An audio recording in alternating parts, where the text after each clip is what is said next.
Hello दोस्तों, Dalip Hindi short and classes में आपका हार्दिक स्वागत है। दोस्तों, आज की डिक्टेशन दैनिक जागरण की संपादकीय डिक्टेशन है। डिक्टेशन की गति 80 शब्द प्रति मिनट होगी।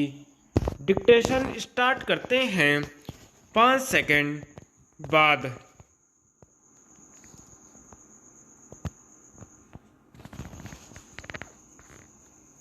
गड़ियाली आंसू। विदेश यात्रा से लौटे प्रधानमंत्री नरेंद्र मोदी ने यह कहकर विपक्ष को आईना दिखाने के साथ नसीहत देने की भी कोशिश की है कि ऑस्ट्रेलिया में उनके कार्यक्रम में सत्ता पक्ष के साथ विपक्ष भी उपस्थित था। उन्होंने यह कोशिश इसलिए की क्योंकि करीब 20 विपक्षी दल नए संसद भवन के उद्घाटन समारोह का बहिष्कार करने पर तुले हुए हैं। इसके पीछे उनका तर्क है कि नए संसद भवन का उद्घाटन राष्ट्रपति द्रौपदी मुर्मू को करना चाहिए।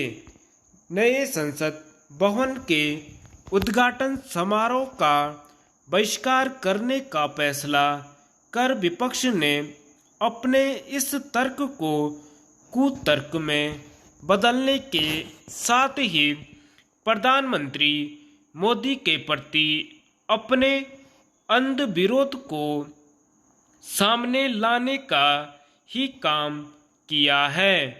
वह वास्तव में शुद्धता पर उत्तर आया है।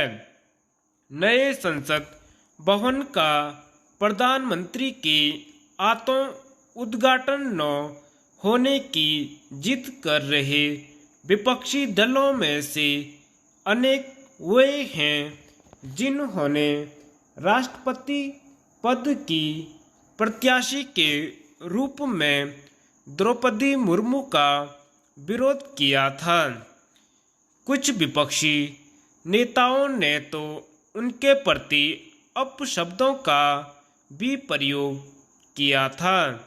इसकी भी अनदेखी नहीं की जा सकती कि इन दिनों राष्ट्रपति के मान सम्मान की चिंता में दुबले होने का दिखावा कर रहे दलों में से कुछ ऐसे भी हैं जिन्होंने बजट सत्र में उनके अभिभाषण का बहिष्कार किया था। क्या यह राष्ट्रपति के साथ लोकतांत्रिक मूल्यों का अपमान नहीं था?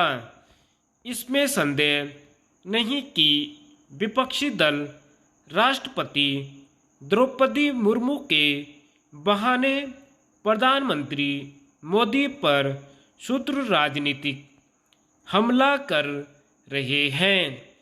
ऐसा करके वे अपनी जग अंसाई भी करा रहे हैं, क्योंकि यह कोई मुद्दा नहीं हो सकता कि नए संसद भवन का उद्घाटन राष्ट्रपति को ही करना चाहिए। एक तो ऐसा कोई नियम नहीं है और दूसरे अतीत में प्रधानमंत्रियों ने संसद में जुड़े भवनों का उद्घाटन या शिलान्यास किया है। आखिर तब उन्हें राष्ट्रपति की याद क्यों नहीं आई?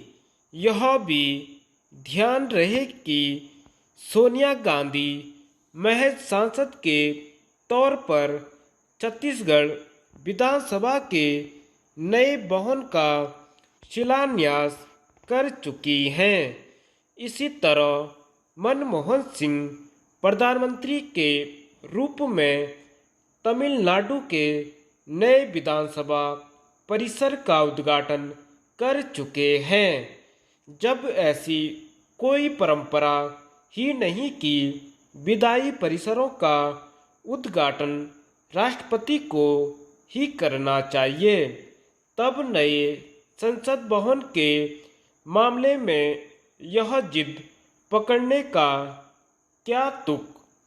क्या विपक्ष यह वचन देने को तैयार है कि भविष्य में राष्ट्रीय महत्व के भवनों और परिसरों का शिलान्यास या उद्घाटन राष्ट्रपति के हाथों ही होगा? यदि नहीं तो फिर इस नतीजे पर क्यों न पहुंचा जाए कि राष्ट्रपति द्रौपदी मुर्मू को आगे कर वह घड़ियाली आंसू बहा रहा है। यह वही विपक्ष है जिसने नए संसद भवन का निर्माण रोकने के लिए एड़ी चोटी का जोर लगा दिया था और यह दुष्प्रचार करने में भी संकोच नहीं किया था कि नए संसद भवन के रूप में मोदी का महल बन रहा है। नए संसद भवन पर सस्ती राजनीति। पिछले 6 दशकों में मैंने भारत की राजनीति में विपक्ष और उसके विद्वत वर्ग सहयोगियों को इतना व्यग्र और उग्र कभी नहीं देखा जितना आज देख रहा हूँ। नरेंद्र मोदी उन्हें चैन से बैठने नहीं दे रहे हैं। जो लोग बेरोजगारी, महंगाई, किसान भाईचारे, महिला अत्याचार और चीन इत्यादि पर चर्चा न होने से चिंतित थे, उन्हें मोदी ने एक नई समस्या में उलझा दिया है। वह स्वयं तो जापान, ऑस्ट्रेलिया और पापुआ न्यू गिनी जैसे स्थानों पर सारे विश्व का आकर्षण केंद्र बने, लेकिन भारत में उनके विरोधियों की नींद उड़ गई। मोदी नए संसद भवन का उद्घाटन करने जा रहे हैं। इस बात से उनके विरोधी इतने व्यथित हैं कि वे इस उद्घाटन समारोह का बहिष्कार करने पर तुल गए हैं। करीब 20 विपक्षी दलों के नेता सब कुछ भूलकर इस समारोह में किसी न किसी तरह मोदी के नाम के शिलापट को नहीं देखना चाहते, जबकि पहले के प्रधानमंत्रियों ने संसद सौध का उद्घाटन किया या संसद की लाइब्रेरी की आधारशिला रखी, उसे वे याद भी नहीं करना चाहते। एक चर्चा में एक सेक्युलर नेताजी कह गए थे, कुलीन लोग थे, उनकी बात अलग थी। विशेषाधिकारों में अनेक दशकों तक सराबोर रह चुका वर्ग मोदी को आज भी प्रधानमंत्री स्वीकार नहीं कर पाया है। बार बार की असफलता से जनित उनकी व्यग्रता अब उग्रता में बदल गई है। यह आक्रोश उनकी सोचने की क्षमता को क्षीण करने के साथ उनकी भाषागत शालीनता को हर चुका है। विपक्ष की ओर से नए संसद भवन के उद्घाटन का जैसा निकृष्ट तरीके से विरोध किया जा रहा है, उससे यदि कुछ साफ होता है तो यही कि भारत की राजनीति को अत्यंत निचले स्तर पर लाया जा चुका है। संवाद की संभावनाएं समाप्त की जा चुकी हैं।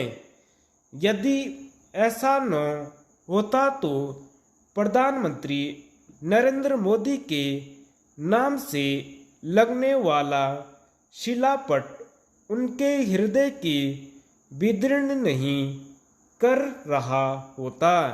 यदि विपक्ष कुछ पुरानी याददाश्त टटोली तो शायद उनकी पीड़ा कुछ कम हो जाएगी।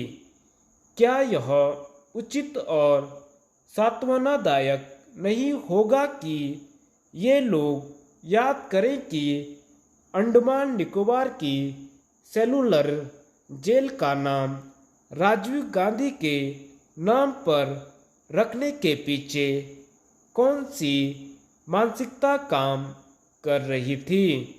वहाँ तो विनायक दामोदर सावरकर और कितने ही अन्य स्वतंत्र सेनानियों ने अमानवीय यातना झेली थी, जो आज भी लोगों के मन मानस को उद्वेलित करती है।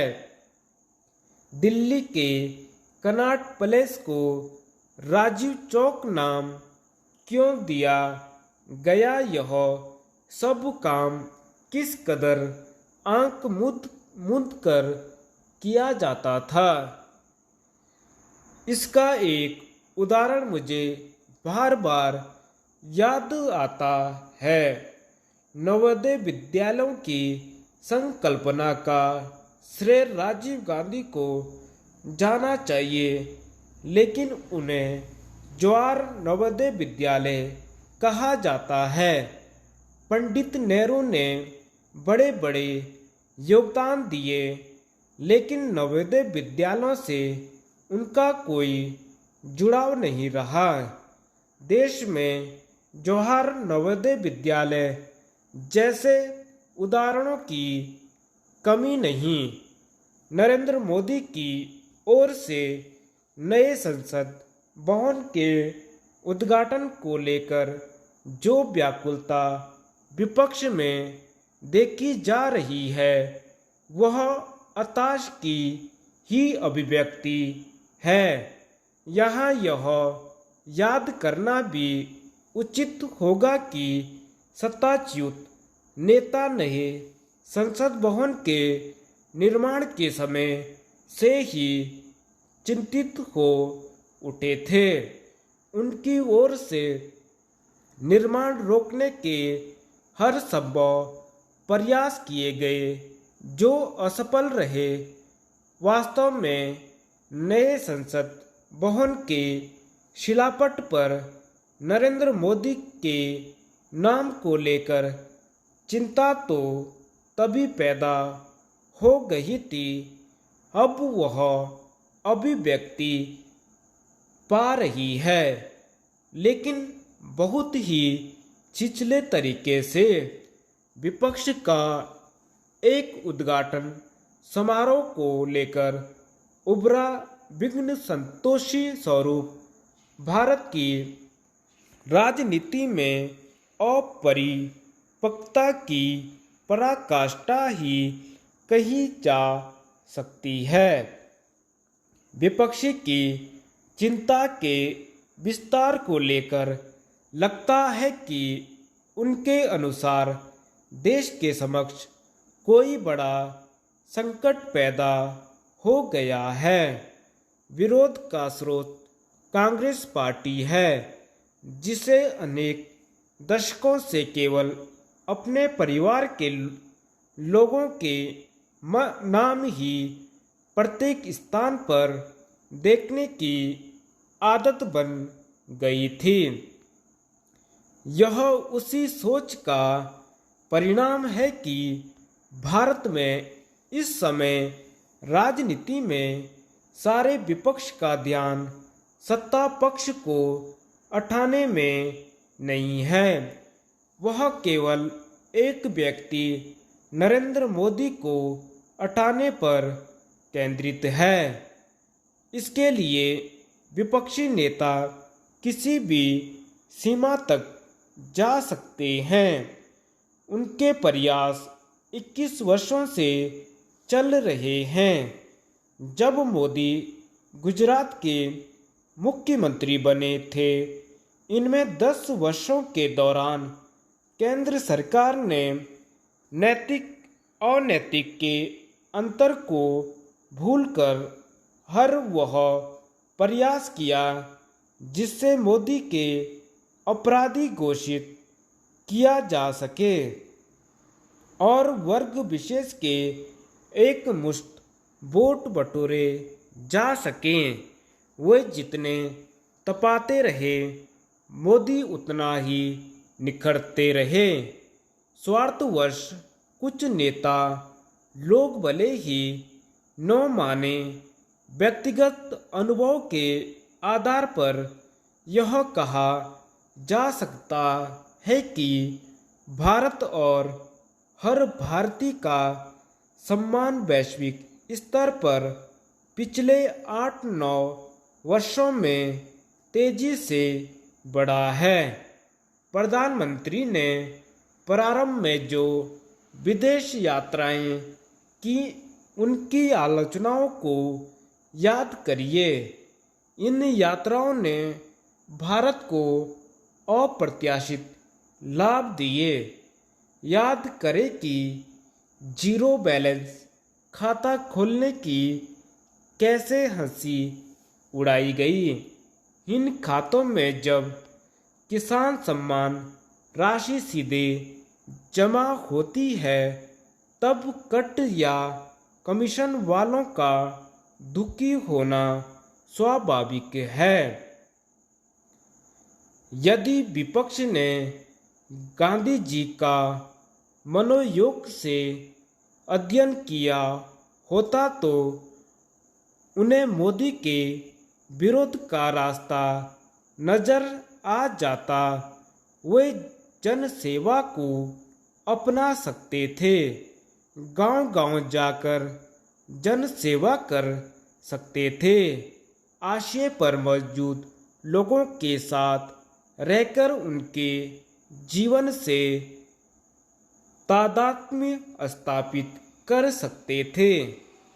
जनता के हृदय में स्थान नहीं वही बना सकता है जो उसकी पीड़ा को समझता है। विपक्षी नेता यही दिखा रहे हैं कि उन्हें जनता की पीड़ा से कोई मतलब नहीं और इसलिए वे सस्ती राजनीति कर रहे हैं। धन्यवाद।